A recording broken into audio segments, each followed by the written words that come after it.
Tinatrabaho na sa ngayon ang trade patungkol kay Trae Young.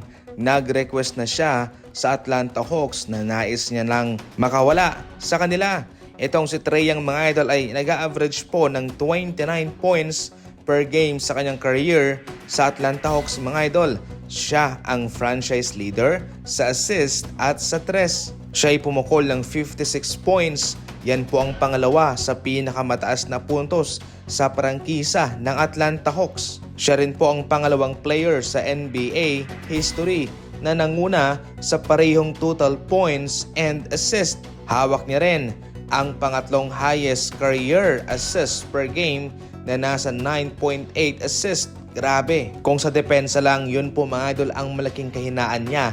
Pero kung sa opensa naman, pasabog itong si Trae Young. Hindi naman ganoon kasama ang kanyang depensa mga idol, pero so far ay hindi na nga nag-workout ang kanyang chemistry para sa Atlanta Hawks. Kung tutuusin, mabuti na lang po ito sapagkat magkakaroon din na siya ng panibagong panimula sa isang bagong team. Sa ngayon, ang pinakalites na impormasyon ay tinatrabaho na ang kanyang trade sa pagitan po ng kampo ng Atlanta Hawks at sa kanyang kampo mga idol, at ating abangan kung sino ang kukuha sa kanya. Sa ngayon, frontrunner ang Washington Wizards. Mayroong pagkakalintulad ang tatlong team na ito na nauugnay sa ngayon kay Jonathan Kuminga.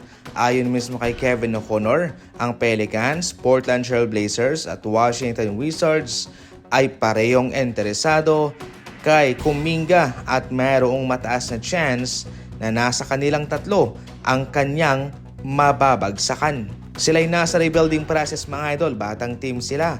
Kaya itong si Kuminga ang swak para sa kanila. Yung kanyang edad ay nababagay sa kanilang gustong buing roster. Sinusubukan mismo ni Coach Steve Kerr na gamitin itong si Kuminga. Pero ang kanyang nakita ay hindi siya yung tipong player na kahit na mababang minuto ang ibigay mo ay nakakascore siya.